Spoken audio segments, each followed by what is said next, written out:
Gisele Pelicot, I wanted to take you back to 6 years ago, the moment that your world fell apart. Discovered that Mr. Pelicot had me raped and raped me for 10 years. I tried to understand how he got there.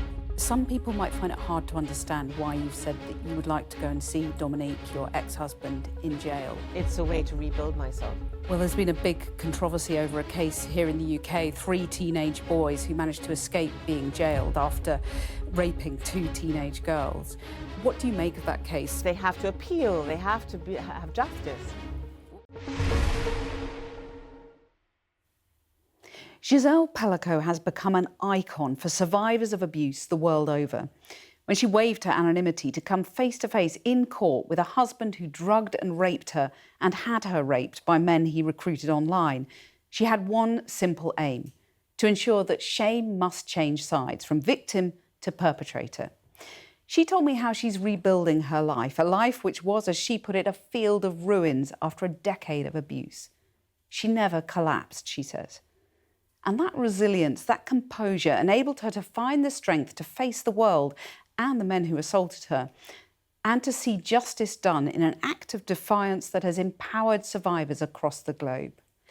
But she describes what she calls a very long path to justice for women, not least in the rape case that saw 3 teenage boys escape a jail sentence. The teenage girls they assaulted have to have justice, she says simply, criticising a male-dominated judiciary. After she spoke, the Prime Minister intervened. I think it's a really distressing case. I think it's distressing for everybody to see, to hear about. The courage, frankly, of the girls to come forward is humbling, but it is distressing. I find it distressing as a politician. I find it distressing as a father. And there are questions about the sentence. The Attorney General has power to refer a case to the Court of Appeal if the Attorney General thinks that the sentence is too lenient. The Attorney General has now exercised that power, so I can announce that that case now will go to the Court of Appeal, and the Court of Appeal will now review the sentence in that case, and that is clearly the right outcome. The Victims Commissioner for England and Wales has been telling me that is the right decision. I deal with a lot of rape victims and survivors, and it takes a lot of courage to come forward and report and stay in our criminal justice system. It's a really difficult process. So to see a sentence like that handed down at the end will be very discouraging and deterring many victims from not coming forward. Shame is changing sides. Gisele Pelicot's extraordinary courage has ensured that. But the controversy over the latest rape case shows victims still battling for justice.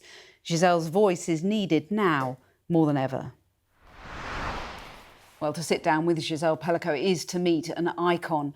She's been speaking to me as part of her trip to the UK to appear at a literary festival. Her memoir, A Hymn to Life, Shame Has to Change Sides, has topped bestseller lists across Europe over the last few months and has struck a chord with women and men across the world. Let's have a look now at my interview. Gisele Pelicot, I wanted to take you back to 6 years ago, where you were living what seemed to be an idyllic retirement in the south of France, the moment that your world fell apart, when the man you'd been living with, for half a century, you realised was capable of crimes of utter barbarity. What did you think? My life stopped on the 2nd of November 2020 when I went to the police station in Carpentras with Mr. Pelicot, and then I discovered that Mr. Pelicot had me raped and raped me for 10 years, and there were more than 70 individuals and 53 of them would be arrested. Of course, my life was crazy. I mean, it was like a deflagration. My whole life collapsed. For me, it was just a total collapse. I didn't understand at all what was going on.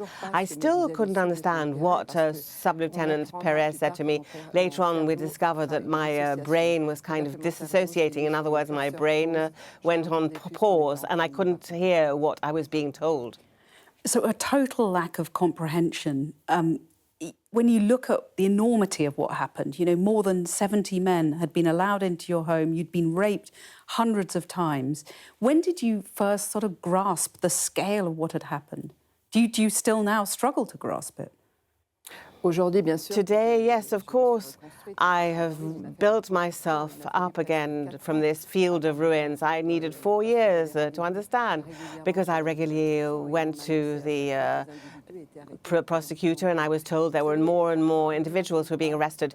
You know, you can't possibly imagine, in fact, the hell that I went through, because of course I had to also look at the videos at one point, because I decided to reject anonymity, and I was living through visions of barbarity. This woman no longer had any consciousness, and those individuals were fully conscious, and they in fact of course were doing what they wanted with the agreement of Mr. Pelicot.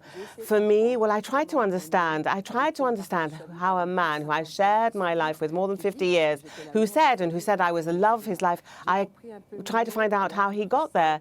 I mean, you're so poised, and you describe in your book just how you sort of held it all together for so long. Was there a moment where, you know, you collapsed and your emotions poured out in the way that, you know, happened with your children? I never, in fact, collapsed. I generally don't show my suffering or my tears. I share my laughter, but not my suffering, and I had to deal with it on my own. And that's possibly what also allowed me to save myself, not to show all this suffering to my children and to my friends.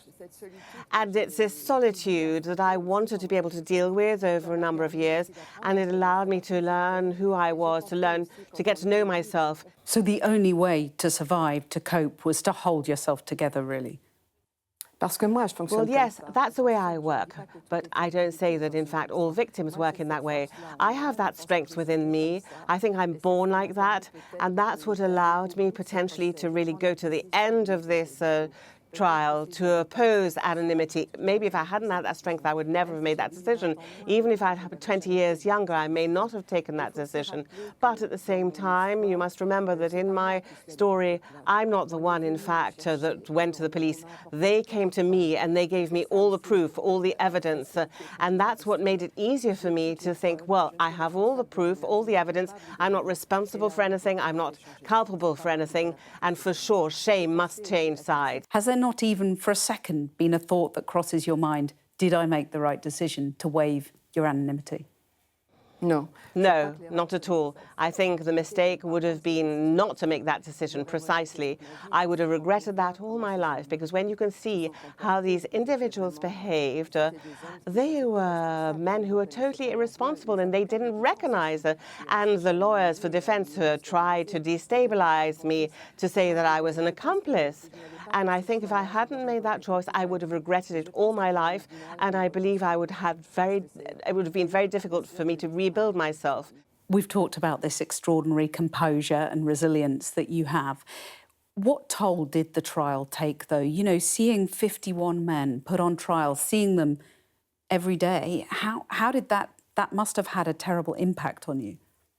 Bien sûr. Of course, because every morning I'd arrive and I had to look at their looks and their sarcasm, the ways that they looked at me as if I was the one that was culpable or guilty. And it's only when I spoke that I was able to express myself, because after we were talking about sexual scenes, not about rape.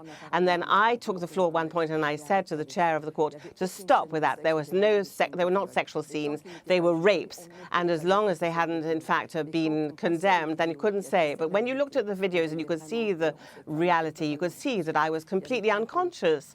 You could see that there was no reaction. I was almost dead on my bed, and I had no longer any soul. And so then, fortunately, the anonymity was lifted, because after all, the press was there, and the public was there, and they were able to see. And I can't say that it was easy to look at these videos, because frankly, they were acts of torture and unbearable when you look at the videos. But I'd like to say once again, you really have to go to the end, because if you don't go to the very end, then it'll be very complicated for the victim to be able to repair herself. You write in the book quite sympathetically about Dominique's very difficult childhood, his tyrannical father and so on. You make clear, I think, that despite everything, you believe he's a human being who carried out monstrous acts. I wonder then, when you saw in court, you saw him cry when he was jailed for 20 years. What went through your mind then?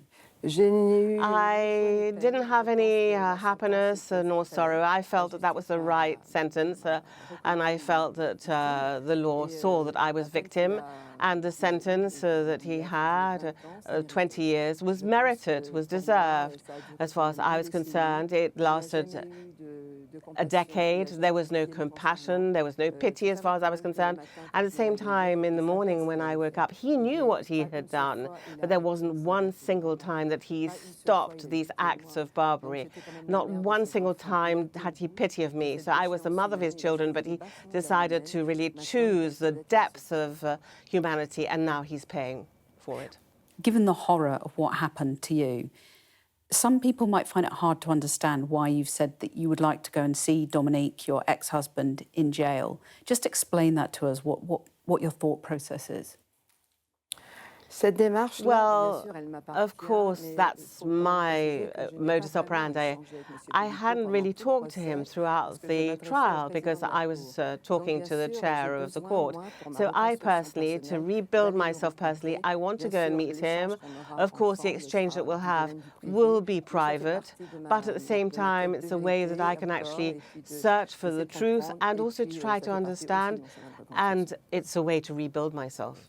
Do you think you will go and see him soon? I think it's quite complicated because, after all, I've got a very heavy timetable, but possibly between now and next year, yes.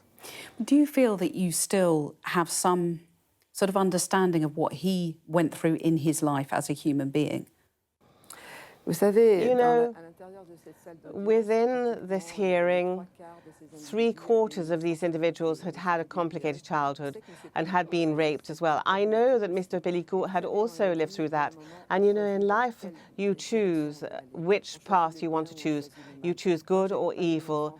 I didn't have an easy childhood, but I didn't choose evil. I chose to go towards light, and he chose the opposite. We all make our choices, and you've got to, in fact, be responsible for your choices and choose the path. He went towards evil, and he's paying for it. And it's the case of lots of men today who carry on, in fact, imposing evil and who are not arrested. And the justice has got to do that as far as all those individuals who are free. And for you, though, it is important for you to see him to try and understand what on earth happened over that decade that you talked about. I don't know if I'll get any answers, but of course I want to try to understand. But today I don't have any answers. Maybe I'll get them when I go to meet him. I want to come back to what's changed for you personally in just a moment, but I want to ask you first about what has changed culturally, because you became a global icon. There was such an outpouring of rage, public rage, on your behalf. And when you look at the fact that, you know, rapists are still evading justice, do you sometimes worry that your courage has come to nothing, that things haven't changed for women sufficiently? I believe that, in fact, it is regressing at the moment, but I believe that it was just a small step on a very long path that we have to live through. And it's true that justice is there to make sure that the law is respected, and it's there, of course, to also recognize the suffering of victims, but also to make sure that, in fact, they're not unpunished. That's something that's very important, because justice plays an essential role, but it must be also there to support the victim and not those who are accused.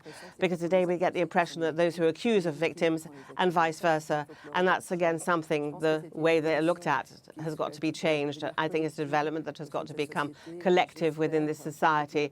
And I hope, maybe I'm optimistic, but I do hope that things will evolve in the right direction. And I hope specifically about the young generations, because after all, I do meet many young people who are really terrified as to what can happen to women still today. My story did count, and it's carrying on counting. There's still many women, though, who are suffering today.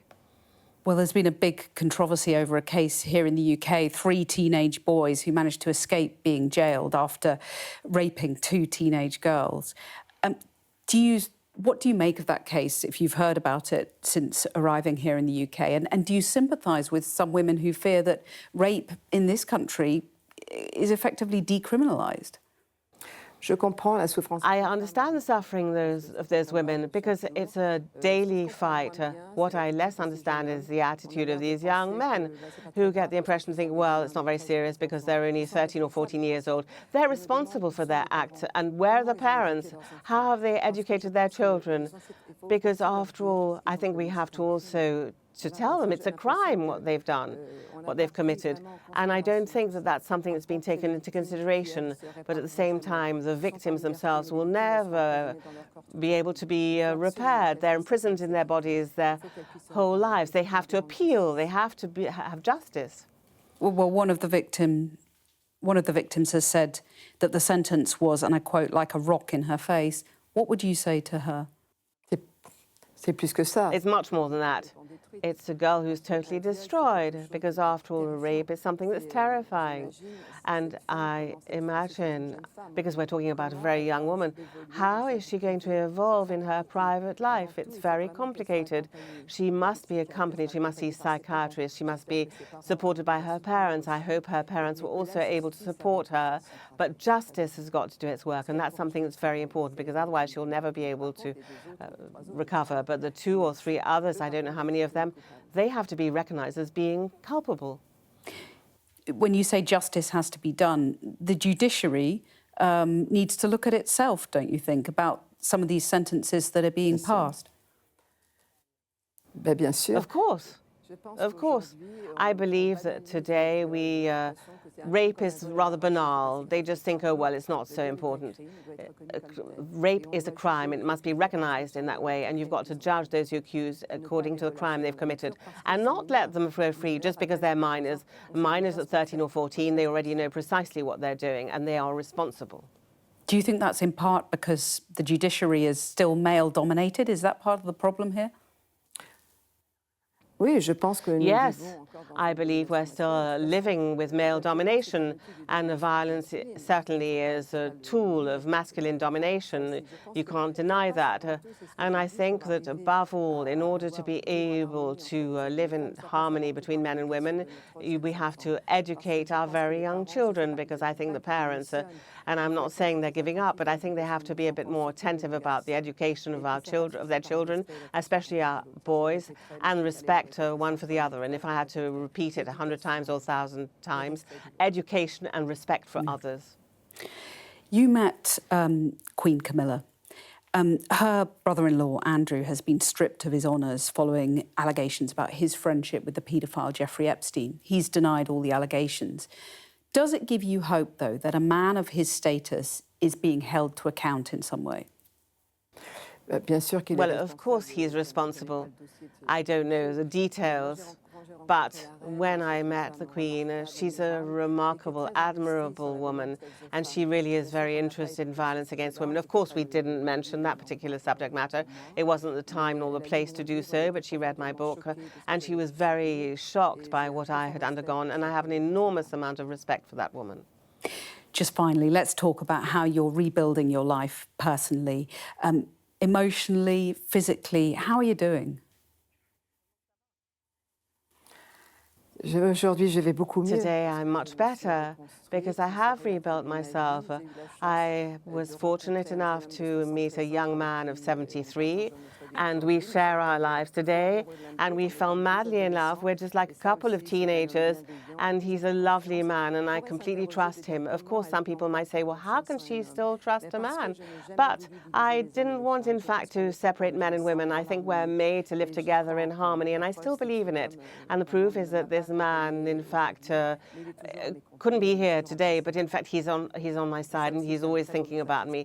And that's really a wonderful message of hope for all people who think potentially their life is finished at 73 or 74. No, I'd like to reassure there's a lot of hope. As long as there's life, there's hope. And you've got to allow yourself to be happy, and you've got to make sure that happiness is something that really counts for you. Gisele Pelicot, thank you so much for spending this time talking to us. It means a lot to so many women. Merci à vous. Merci beaucoup. Thank you. Merci. When Gisele Pelicot speaks, people really listen because she's got that kind of authority. So in my interview, she raised really troubling questions about this case of the teenage rapist who managed to escape a jail sentence. She says that the girls, the victims in that case, must have justice. And those are questions that have been echoed today by the Prime Minister. He says he's been really distressed by that case, and the Attorney General has now referred it to the Court of Appeal. Gisele Pelicot also highlighted the problem of a male-dominated judiciary.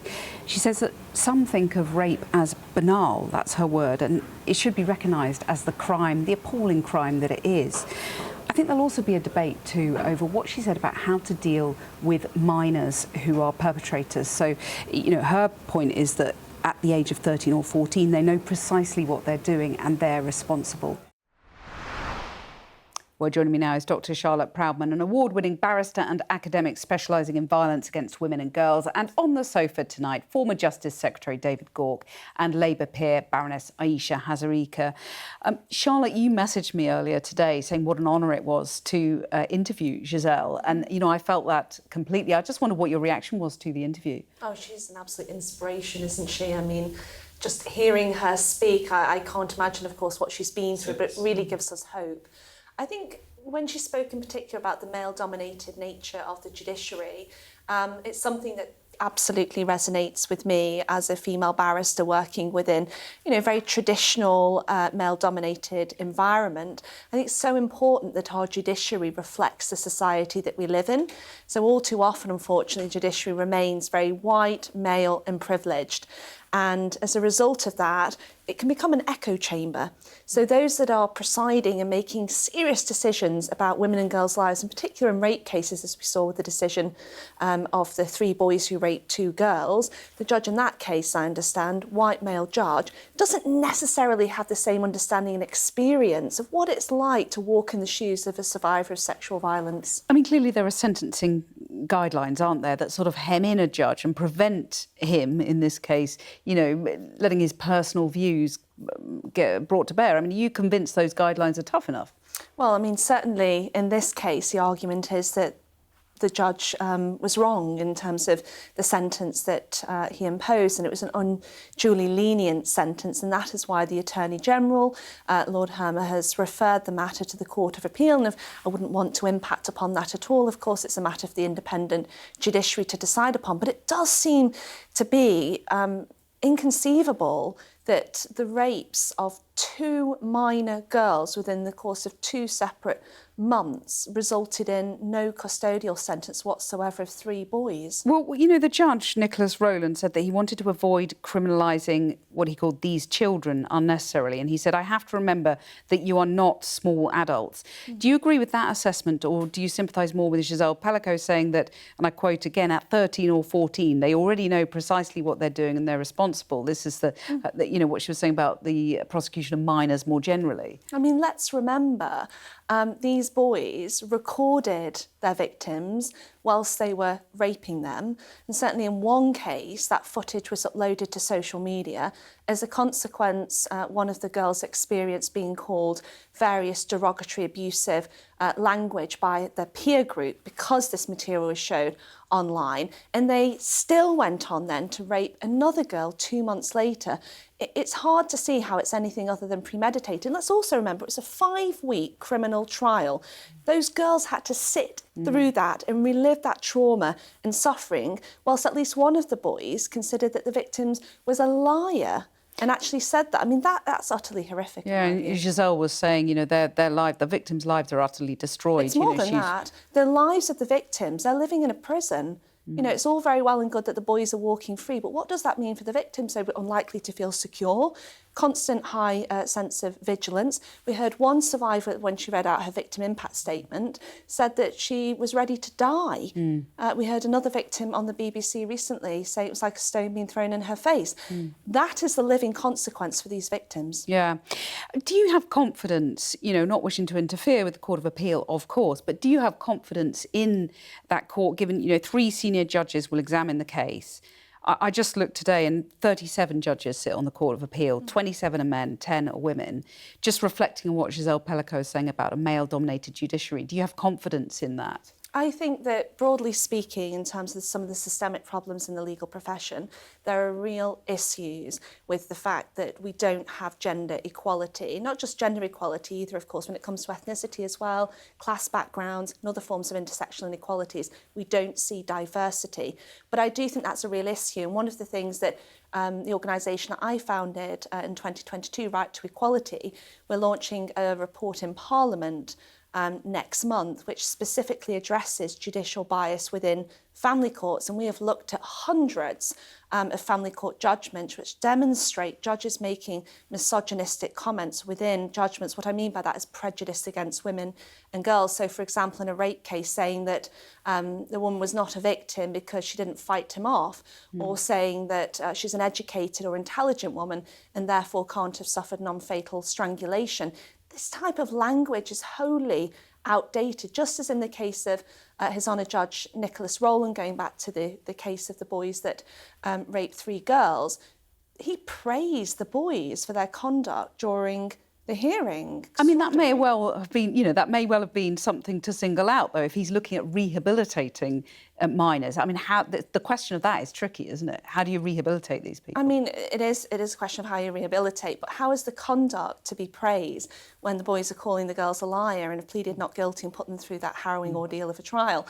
But how do you rehabilitate is a question that I think very many criminologists in particular still look at. Obviously, it's very challenging, but surely to rehabilitate, you need to see some semblance of remorse and an apology. And certainly from the reports we've read, we haven't seen that. Let me bring in David Gauke, former Justice Secretary here. I want to come to that issue of rehabilitation in just a moment. But this thing that we've been talking about, a male-dominated judiciary, how big a problem do you think that is as a man yourself? Well, I think to be fair, we have moved quite a long way from a period not that long ago where senior judiciary was almost entirely male. And there has been a more diverse judiciary. I think that is important. I think that has to be one of the factors that are considered when making appointments to the judiciary, but it's not the only factor.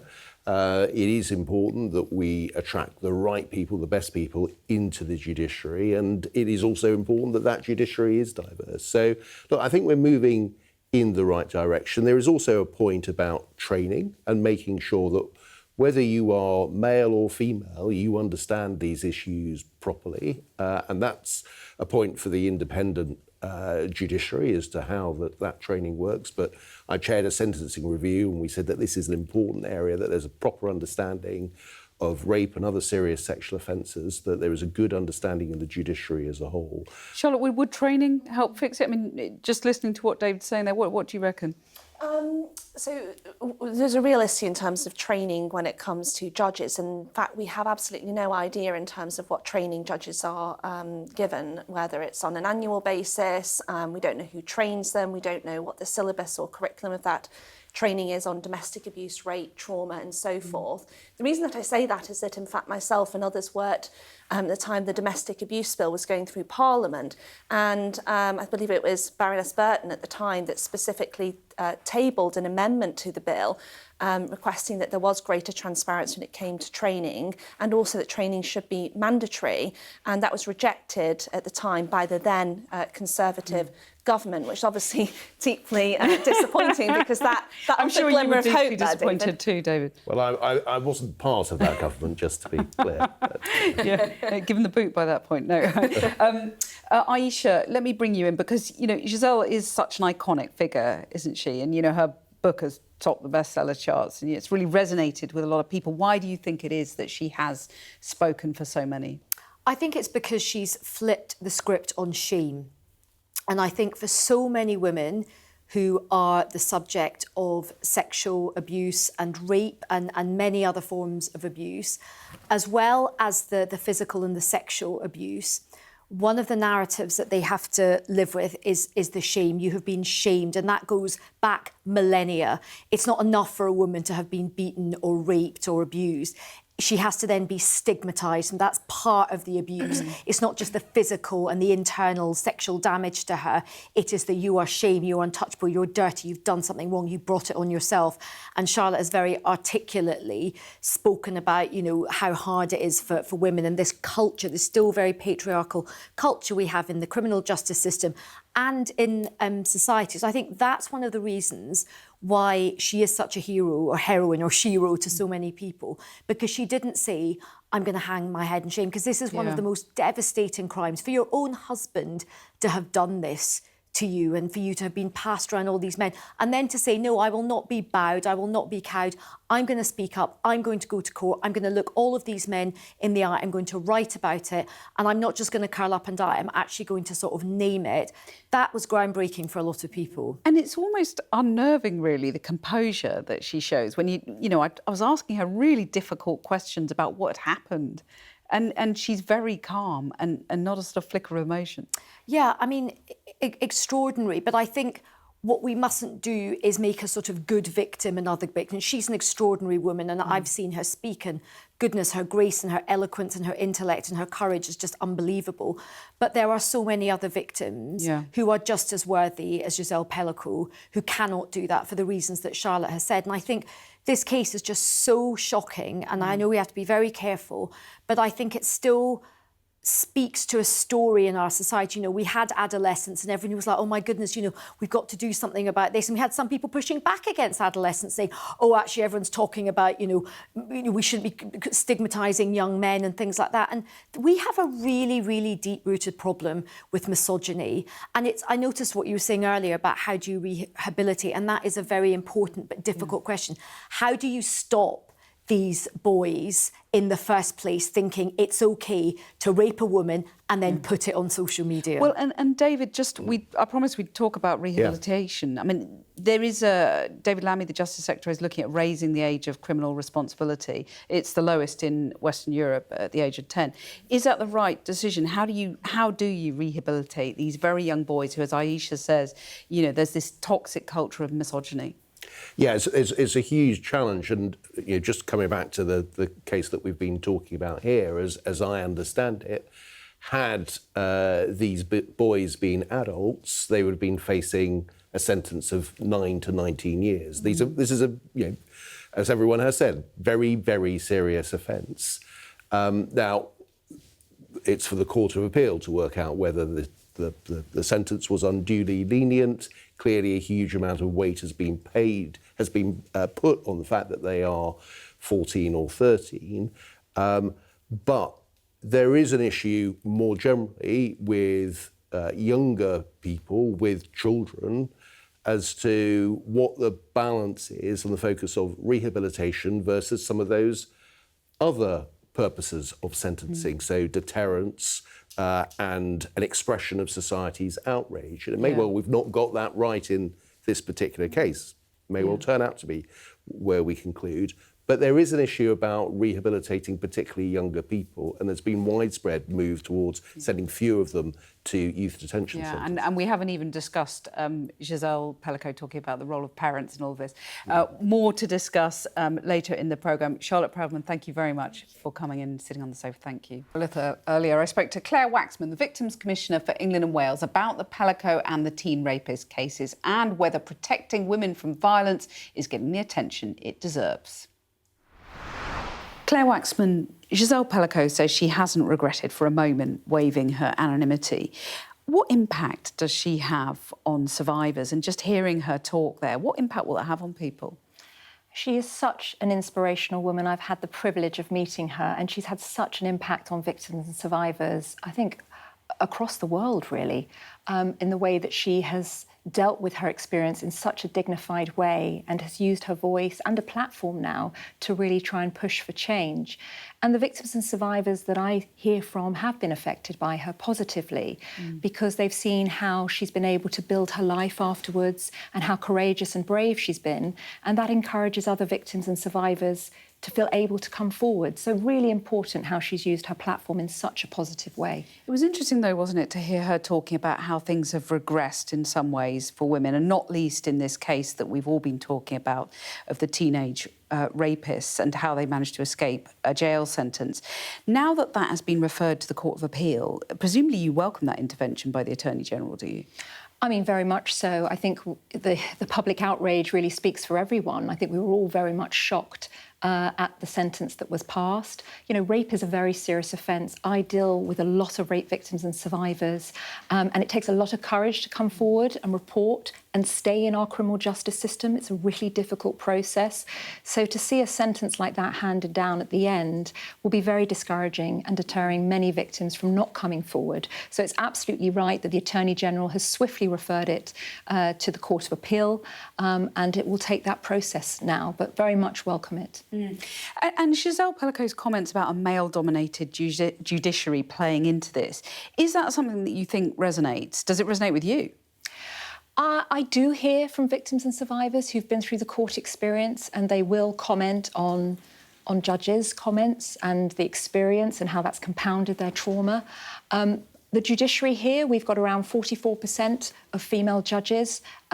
We are still not got enough diversity in the judiciary that we still need to be moving forward on. But I think we are seeing changes within the judiciary, and there's a lot of focus. We've got a Lady Chief Justice. She's very much focused on changing that culture. But when you look at this case being referred to the Court of Appeal, I mean, I had a look at the Court of Appeal today. 3 senior judges obviously will examine the case. Well, 37 judges sitting on the Court of Appeal. Of those, 27 are men, only 10 women. I mean, that is a potential issue, isn't it? It is a potential issue, but the Court of Appeal is there. They've worked on many, many cases. They will follow a process, and we hope that they'll reach the right outcome. Because, of course, there are sentencing guidelines, aren't there? So if you look, for example, at the guidelines in this case, I mean, reflecting back on what Gisele Pelicot was saying about you've got to judge those who are accused according to the crime they've committed and not let them go free, as she put it, just because they're minors. Well, the Sentencing Council guidelines state that custody in youth cases should be used only as a last resort. So was the judge sort of doing what he was obliged to do, or do you sympathise with Gisele Pelicot's point about, prosecuting minors? I mean, we have to be very careful when we're looking at youth offending and youth cases. The focus is very much on child-first approach and making sure we're looking at the child welfare, which is exactly what this judge was doing. But they have to balance that. They have to balance with rehabilitation, but also punishment as well. And I think that's where the balance looks like it was slightly skewed here. Maybe the judge hasn't struck the right balance, certainly not from the victim's perspective. One victim has bravely spoken out alongside their family and has talked about the injustice of that sentence. So clearly it wasn't the right balance. Well, and Gisele Pelicot says that, those female teenagers, their lives will be shattered, destroyed, as her life was. I mean, that's the issue here, isn't it? Yeah. It's a very, very tough journey ahead for these young rape survivors, but they can have a good life. I think we focus a lot on the negative. I meet some incredible rape survivors who've gone on and had fantastic lives, built, a life on the back of what's happened to them and pushed it into something really positive to affect change for others, like Gisele has done. So I don't want to sort of write them off and say that their life is going to be really hard. They need the right support. It's not just support up until a courtroom. Support needs to continue, and that's something that often doesn't happen for victims and survivors in this country. They need that support to take them through the recovery process. They need a good family network around them as well, and they've got all the public support wishing them well. But this sentence would have felt like an injustice and would have harmed their recovery as well. So it's absolutely important that when victims do come forward, they see that justice has been delivered. When you look at the rape conviction rates in England and Wales, they're at a decade-long high. So that seems like good news, 63%. But there's a tiny percentage of rapes that are reported actually make it to court in the first place. That's still problematic, isn't it? It is problematic, but we are seeing progress. There's a national programme of work that started a few years ago with the police and the Crown Prosecution Service to change the way that they investigate and prosecute rape in this country. So we are seeing more referrals now from the police to the Crown Prosecution Service and an increase in charges. So it's definitely going in the right direction. Are you quite optimistic then? I am optimistic. If we continue on this progress with the police and the CPS, where we now need to take the progress is into the courtroom. And that's where the focus is now, taking that national programme of work, which we call Operation Soteria, taking it into the courtroom and making sure that that too is very much suspect-focused and victim-centric. So what that means is looking at the behaviours and the actions of the suspect, not the victim, which often happens in rape cases. Victims feel like that they're the ones on trial, it's their credibility that's being scrutinised all the time. And they feel like it's an incredibly tough, re-traumatising journey to go through that criminal justice system. Well, you know, anyone can challenge a sentence, can't they, if they feel it's too lenient? You've campaigned for years to make that easier, haven't you? Yes, I mean, the unduly lenient sentence scheme, I don't think many people in the public knew about it until this case. And I have been campaigning alongside a bereaved mum, Tracy Hanson, for many years to improve awareness of this scheme so that any case that's gone into a Crown Court, it can be referred to the Attorney-General if someone believes it's unduly lenient, and then it's up to the Attorney-General to review it and send it to the Court of Appeal, as he's done in this case. But the issue is so few victims know about the unduly lenient sentence scheme and had very short time in which to refer it to the Attorney-General. So we have changed it recently in legislation to improve the awareness, so it'll be one agency telling all victims who are in the Crown Court that they have this right under the unduly lenient sentence scheme, and we're going to have longer. So it's no longer 28 days, it could be up to 6 months for a victim. Right, so you'd encourage any victim who thinks that the sentence is wrong to come forward now? I do, but I think there's also something else missing for victims, and that's explanation around sentencing. Because it's very easy for people to make judgments, as the public are doing now, but we don't know the full facts of the case. And so it's really important that for a victim, when they've gone through the criminal justice system, someone sits down and explains what that sentencing means in real terms and advises them if it is unduly lenient and that they should have it referred to the Attorney-General's office. That doesn't happen currently, and it absolutely should. Claire Waxman, thanks very much. Thank you. Well, David and Aisha are on the sofa tonight. David, there is some optimism there from the Victims Commissioner that things are improving in terms of the policing of all of this. But rape conviction rates remain a challenge, don't they? It's a challenge. They are difficult cases for the courts, and very often we're in a she said debate, and that's difficult for convictions where you have to be very confident of a conviction. But we are moving in the right direction. There's been a lot of work and there's been improvements in the processes, as Claire Waxman has rightly pointed out. And if you look at, for example, the number of people in prison for rape, that is much higher than it was.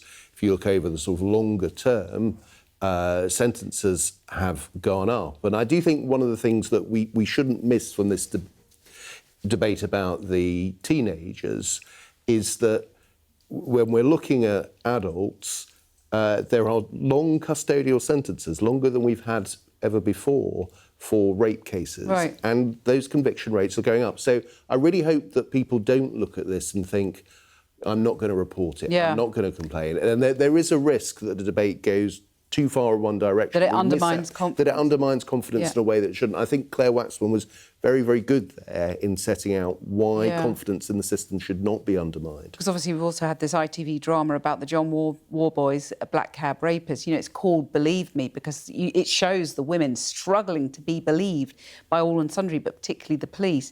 That is still an issue, survivor confidence, isn't it? It is, and I mean, I take the point, but it's very difficult just to say to women, have confidence, believe in the system, when for so long women don't feel. And you look at the case of Sarah Everard, when the people you're meant to trust the most, the Metropolitan Police, and you have, a rapist and rapists amongst them. So I think the issue of confidence is really, really important. And I think what's very difficult is getting the right balance between rehabilitation and justice for the victims. And David has done lots of really good work on this. I know you've advised the current government on this, but I do still think you cannot have a situation where young men are told it's okay to rape a young girl and destroy the rest of her life in terms of intimate relationships, PTSD, all of that, because the judge doesn't want to, give those boys a hard time. The judge wants those boys to have the best shot at life. Yes, a life sentence for And the it reminds victim. me of that case in America about the star swimmer Brock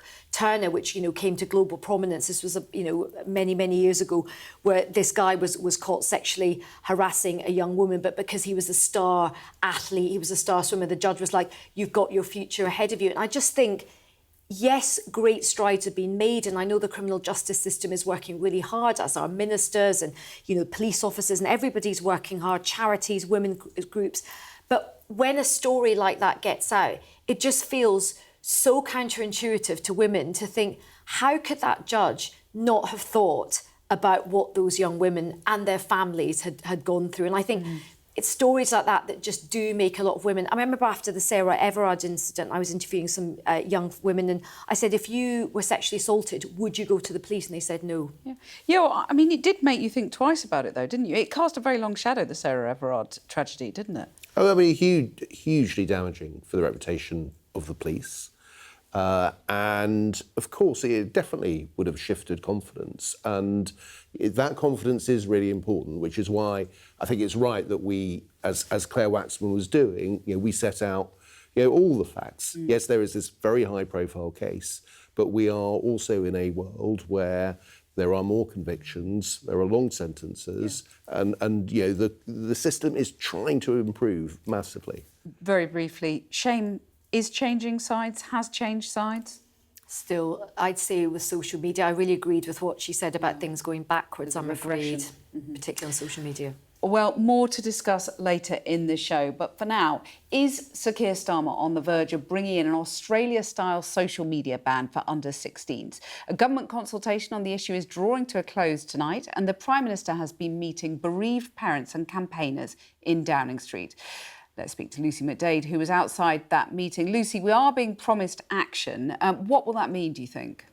Well, we are in a position tonight where the Prime Minister has assured those bereaved parents and the many other people conscious to know what is going to happen, that a decision will be made now within weeks, not months. So that is the line. We don't yet know what that decision will be. Today was significant because, as you say, that consultation closes. More than 80,000 people and organisations have submitted evidence to that. And today, probably as you would expect, the loudest voices pushing for a ban on social media for under-16s have come out, piling pressure on the Prime Minister to do something quickly. Some stark warnings from them as well. The Royal College of GPs today saying that they see a really clear association between social media use and mental health of young people, anxiety, depression. You've also got the biggest voice representing medical professionals at the Academy of Medical Royal Colleges, making quite a stark comparison between social media and smoking, saying that they were warning of the harms of smoking and not wearing seatbelts for a long time. The government needs to do something now. I think what the Prime Minister has done today is say very clearly that he wants to put bereaved parents at the very heart of any decision he makes. He called them into Downing Street. No coincidence that it was today when the consultation closes. I spoke to one of them afterwards, a woman called Ruth Morris. Her daughter, Sophie, took her life when she was 13 years old, and her mum says that she was watching harmful content online. And I said, Westminster, there's been a fierce debate in Westminster over this. Politicians almost arguing over whether or not there should be a ban. I put that to her. Is that a problem? This is what she said. Children have a safer experience online, then I can deal with that. What I don't want is a whitewash that uses our name and then nothing happens. That's what I don't want. And do you believe what he was saying? Is he going to take action? I've been doing this a long time, but I hope so. So the proof will be in the pudding. Absolutely. I mean, he said there, didn't he? Did he say weeks rather than months that you'll get a decision? He did say weeks rather than months. Obviously, they want to have a look at the consultation. But I think what we said, we did lay everything out today on the table. He did listen, so I have hope that he will actually do the right thing.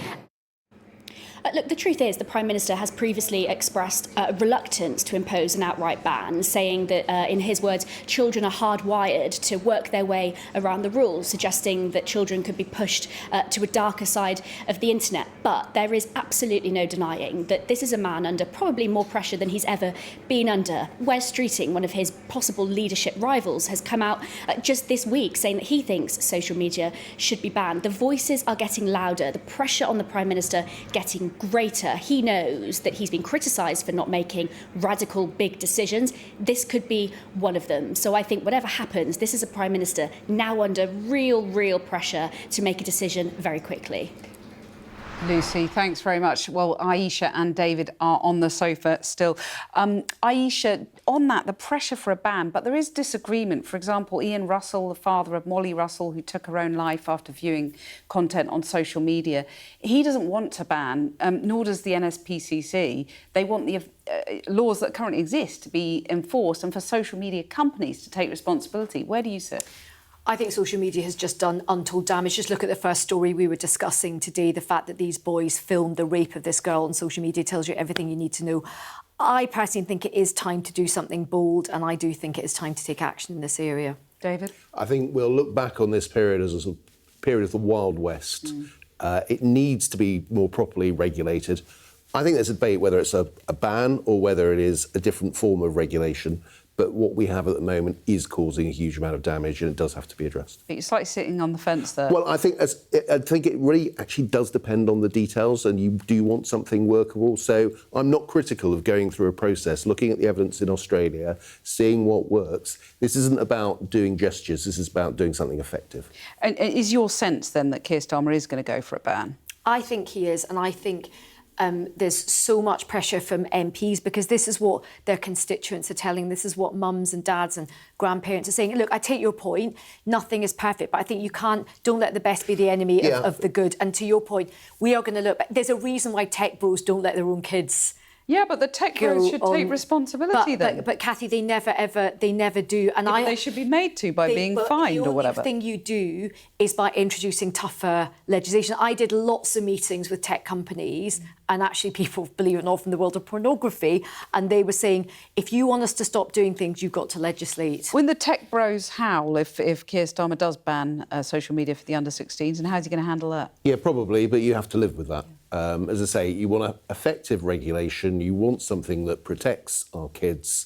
That isn't happening at the moment. I do think that you have to take some howling from the tech bros. I don't think that's the most important thing. What if Donald Trump kicks off, It doesn't matter, Donald Trump. He will kick off. I feel an angry tweet coming on social media. But, we talk a lot. We talk very about really serious issues, sexual violence, misogyny, but also look at the number of young people not in education or training. Alan Milburn did a really interesting interview this weekend saying actually social media and phones are a big part of that. And I think that's right. So this social media epidemic, it's harming a lot of adults as well, particularly young people, when their brains aren't formulated as well. We are doing so much damage. Is it the smoking of our day? Yeah, look, it's a very eye-catching phrase, and I think that's attracted a lot of attention. It's different, but I see the sort of similarities. But I think there's also more here. We need to equip younger people with a degree of scepticism. They are going to see a lot of misinformation. How do they understand that? How are they persuaded away from conspiracy theories? There's a big education point as well. I think we need to get to grips with. A lot of young people are voluntarily deciding to come off or at least limit their use of social media. That's one of the things I've been so surprised about. The number of young people who've said to me, why don't you just do this? This is really bad for us. You should have the guardrails. The other point I really want to make about social media, bad foreign actors are also using social media to stir up huge amounts of division and hatred and polarisation in this country. So it's not just young people that have been affected. You look at rising anti-Semitism, you look at rising, racism. It's, there is so much bad practice, bad things are happening on social media, and it is this Wild West, as you see. Yeah. And that's why young people need to understand how social media is misused. We sort of didn't grow up with it. And there's sort of generations who are perhaps more gullible, if you like, but it is exploited by bad actors. And I think a way in which younger people can be taught be sceptical about this, check the sources, where's this coming from? You know, we need to be more sophisticated. Well, I do remember a very memorable tweet which you posted about a unicorn. We don't have time to discuss that, but it was very funny. Thank you both very much for joining us on the sofa. And we'll leave you with scenes from Marwell Zoo, where the keepers have been helping the animals adjust to today's warm weather. Despite today's scorching temperatures, there were lots of cool cats in the Hampshire Zoo. Meerkats enjoying foraging with blocks of ice, whilst other animals enjoyed a little siesta in the shade. That's all for now. Bye for now.